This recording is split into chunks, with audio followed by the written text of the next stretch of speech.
Welcome to ECN Trade Daily Video. Before we begin, it should be noted that any advice is of a general nature only and that your personal circumstances have not been taken into consideration. Hello everyone, my name is Rob Clayton and thank you for joining me.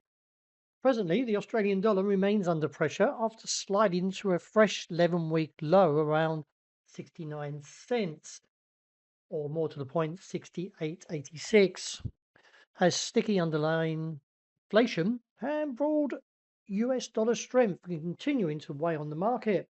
The dollar index, which currently last was at 101.50, still may have potential to take and test up, but I feel there is a big rejection or a correction brewing.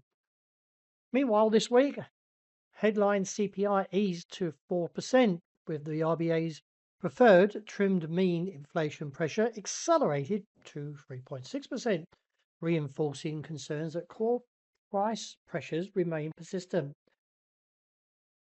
In the recent data, Australia's labour market provided some support, with employment rising by 40,300 in May, comfortably above forecasts of 25,000, while the unemployment rate eased from 4.5% to 4.4%.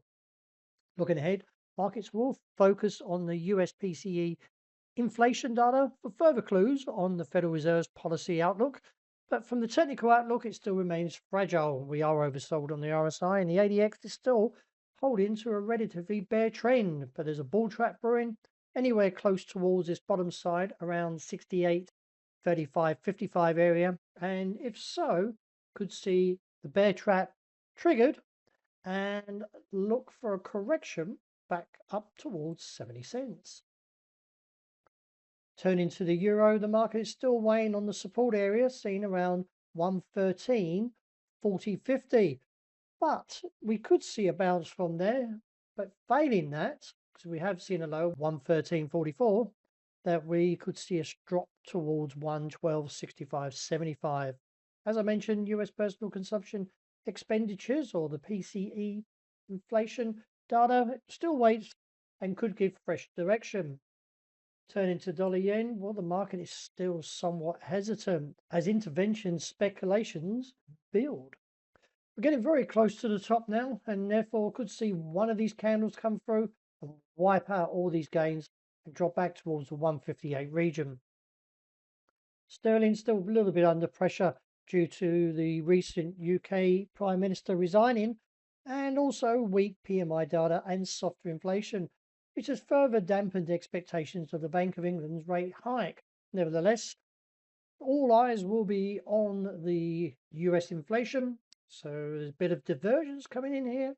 So we could see a correction from 131.45.60 and rally on to 133 and reassess. Finishing up with commodities, well, the yellow precious metal remains under pressure as it drops through the 4,000 level for the first time since November. A stronger US dollar and also growing speculations of a further Federal Reserve tightening continue to weigh on sentiment.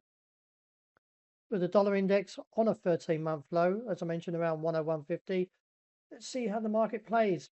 I'm still looking at this shoulder head and waiting for the right shoulder to be performed, and if so, could see a correction very soon. Getting very close to the bottom side of $67 a barrel, and if so, could see a bounce and look back towards around 80 as a potential target. Well, that's a wrap. Thank you for joining me, and as always, look out the intraday report, and I hope you enjoy the great start to the day.